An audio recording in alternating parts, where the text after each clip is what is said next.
Hi, I'm Angelique Miles. I'm a lifestyle content creator, a mother. I went to an HBCU, and I am a brain tumor survivor.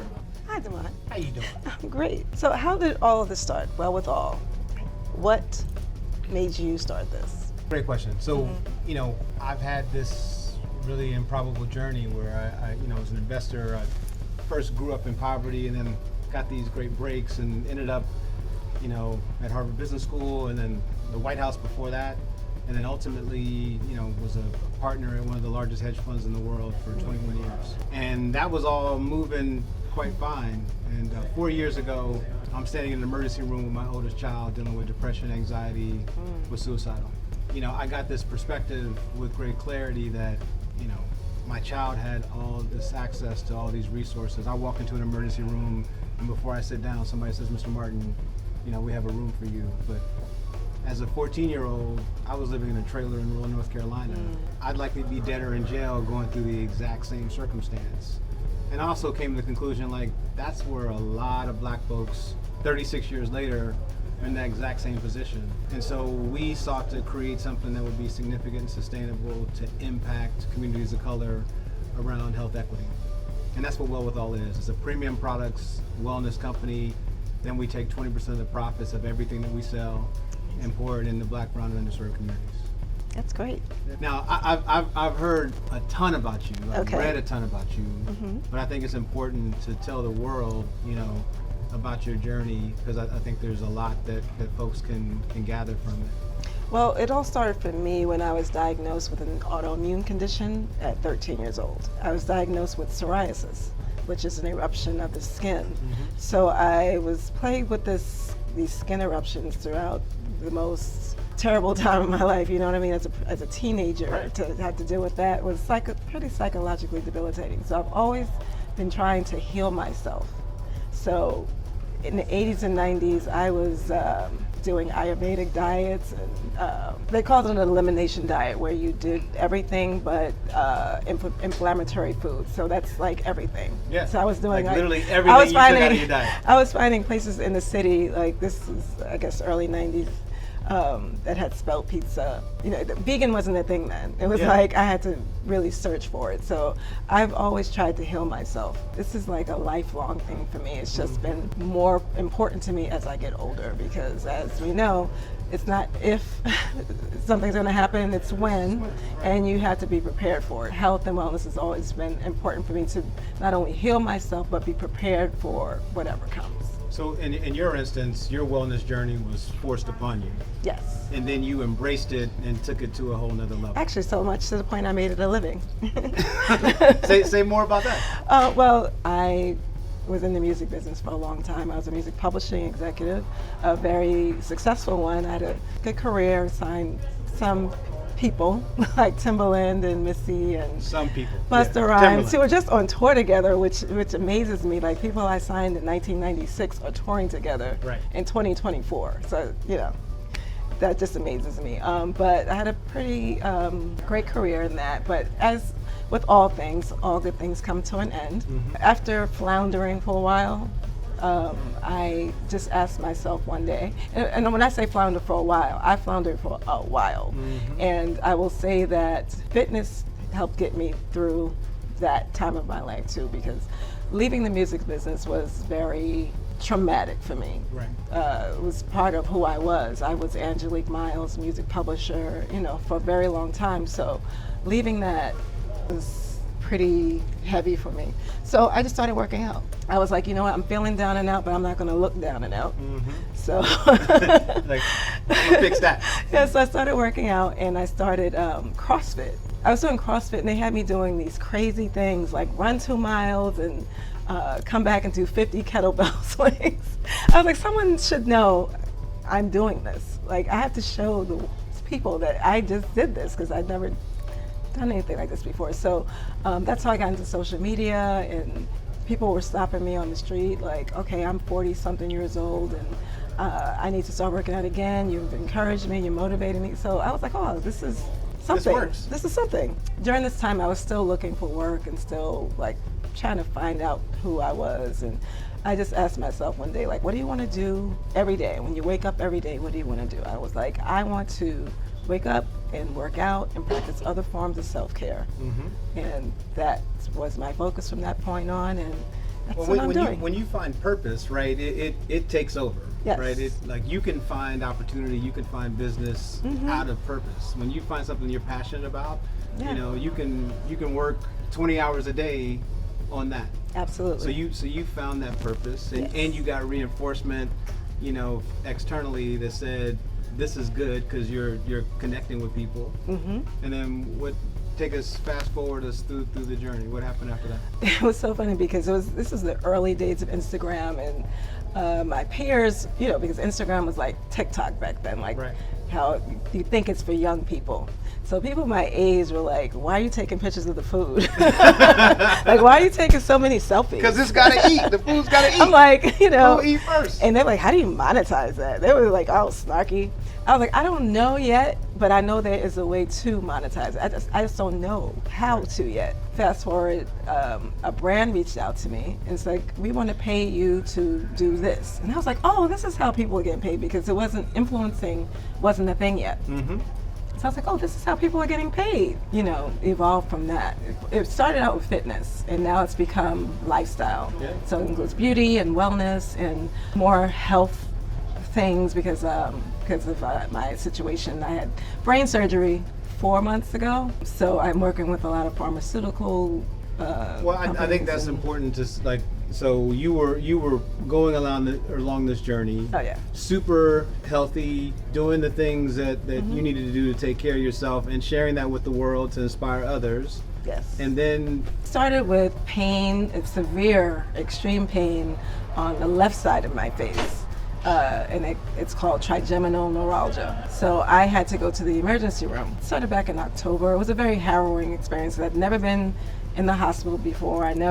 Besides having my son, I never experienced that kind of pain before.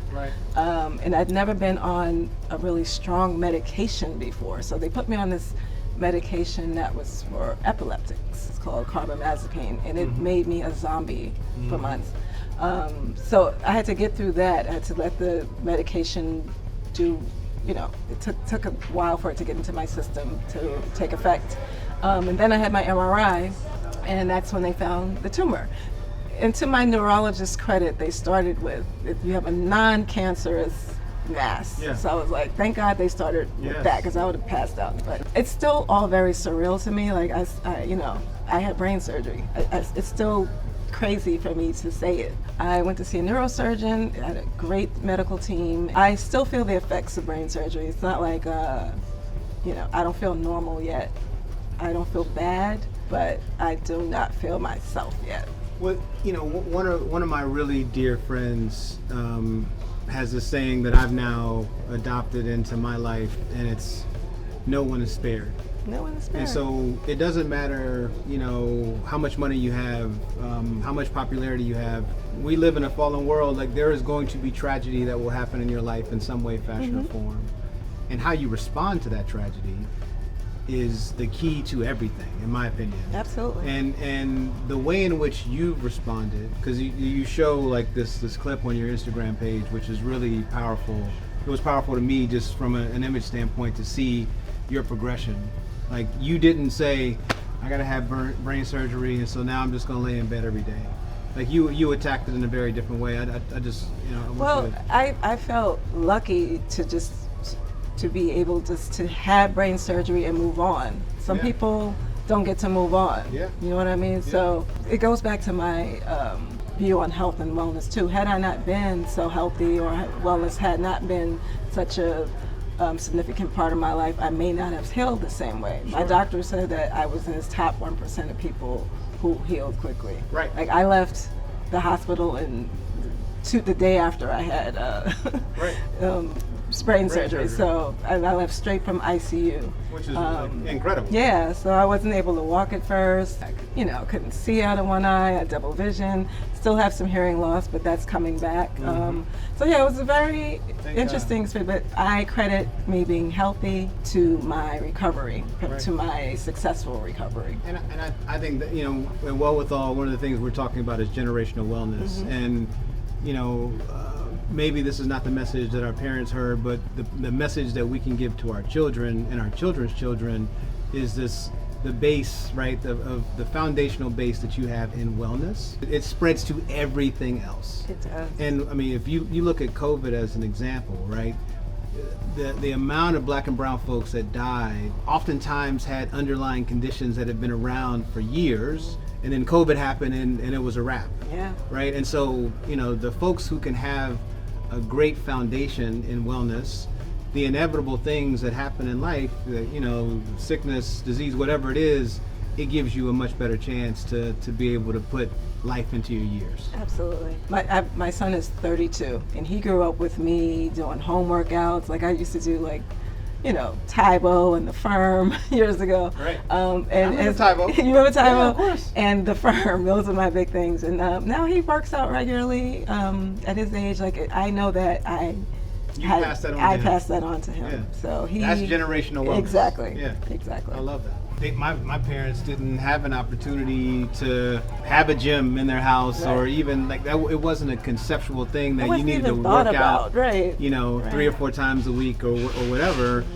But sometimes the starting point is do the opposite of what you've seen, because what you saw didn't work. But now you're giving an example that people can actually follow, and so super thankful for that. I can say the same for my parents. Like, they didn't work out, but in retrospect, like, neither one of my parents drink or smoke. That's critical. One of the Smoking two is major one of things. oh my God, yeah. Yes. So I grew up in an alcohol-free, smoke-free home. Yes. And as a result, I went through my drinking phase, Yes. and my smoke, not cigarettes. And now I don't drink at all anymore myself. We got some great mocktails as well, just in case. I love mocktails. That's my mocktails are my jam now. So. Well, I would also say just like activity, right? My Uncle Buddy lived to be 105, right? And what I saw in him is just daily activity, right? Like he always was. Same thing with my grandmother, my father, like. Always busy, active, engaged in some way. It might not be, P90X or whatever, but right. It's an or Orange Theory, right? But staying active, gives you an opportunity to move, stretch, and absolutely. I look at my parents now, who are 88 and 89, and they're still driving themselves around, still getting around. They're feeding the homeless on Fridays at church, and that's their daily activity. They get up every day. They go out, instead of going out to dinner, they go out to breakfast. Yeah. Almost every day. Yeah. So that's good. They just keep moving. So I think it's the important thing. My mom's out there volunteering. Just like you gotta keep it moving. Yes. I would tell myself to keep lifting weights. And I did it in my 20s, but not as intensely or consistently as I should have. Like, I did other things like Lottie Burke, but I really should have stuck with the weights, because weightlifting really changes your body. Critical, yeah. And I wish I'd been more consistent with it in my 20s. I'm more consistent with it now than I was in my 20s. But it wasn't. It wasn't a plan. Right. It wasn't as important to me in my 20s. But I wish I'd done that. I wish I would have understood nutrition better. Just like what caloric intake really does, and the types of foods that I was eating, the number of burgers, and like all those things that I was eating. In my 20s, I didn't understand the effect of my body. We're so skinny. We're so small, and we can eat. I think that's a time to enjoy it, kind of. Yeah. My weight fluctuated. In my 20s, my weight fluctuated. Even in my 40s, my weight has fluctuated, and so but I didn't understand exactly why. I thought if I just if I was working out 5 times a week, then that would be the offset. But if I actually your diet, what you're putting into your body, it wags the tail wags the dog, like it in a major way. It's pretty extreme, and I didn't understand that concept. I get that. I was supersizing stuff. And, really? Yeah, I was olive oil, so I was like, you remember Nutriments? Nutriment was this drink that had all these calories that let me get 3 Nutriments. Like, I used to try to gain weight, but at 40 that all stopped. And I'll never forget, because I was thin up until 40, and I started to gain a little bit of weight. I went to my doctor, and he was like, oh, you gained about I think it was 5 pounds, and I went home and told my mom. I was like, "Ma, I gained a little bit of weight. I'm so happy." She's like, "That's how it started." And sure enough, I went back to the doctor. I gained like another 6 pounds, and that's when I started CrossFit. I was like, "Oh, it's not going down like this." But my mother was like, "That's how it starts." Things change with age. Yes. I know you went to Hampton University. The real HU. Yeah, the real. There's some folks in this building that might, Yeah, it's all the love. real HU. So why did you decide to go to Hampton? And how are people going to love this? My first choice was actually Howard. Oh.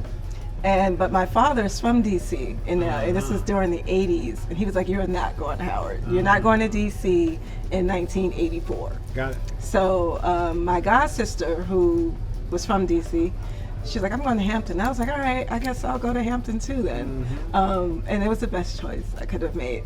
I went to a predominantly white, all-girl high school, so it was a big change. Big change. Big adjustment. What was the biggest adjustment? Like when you walked on campus, parents are gone, sort of the first week. What was the biggest adjustment that you had to make? Being on my own, not having my parents, being around so many beautiful black people, just being around, going to school with boys. Right. That's a big difference. that was a big adjustment for me, but it was I met lifelong friends, had made some great memories. I wish my son had gone to an HBCU. It's such a great experience, Do you think that you got a level of confidence, that you wouldn't have got in a different environment? Like, how do you think the experience affected you in total? As a Black woman, absolutely. Going to an HBCU gives you the confidence to be yourself in all of your blackness and all of your feminineness as well, if that's a word. It made me more confident, actually, because I have a scar on my face too. I like to tell this story. I had an accident, well, not an accident, it was done to me when I was 16 years old. And I'd always been self-conscious about my scar. Yeah. This guy at Hampton told me, he's like, "I think your scar is so sexy." I was like, all right. So You're like, "How you doing?" So, to this day, I love my scar. Like, if somebody's like, I would, we could erase your scar, I'd be like, no, I love my scar. And I think it started with that, going to an HBCU and a black man telling me, "Your scar is sexy." If I had the opportunity to speak to my 20-year-old self, I would tell her to lift weights. Weightlifting will change your body. I just like the way I look when I'm lifting weights, and I think had I started earlier, I wouldn't have to work so hard today. All about the foundation. I wouldn't have to work so hard. This was really wonderful being with you, and likewise, getting to know you better. This is real dope. Hopefully we can sit down again. Absolutely, I love that.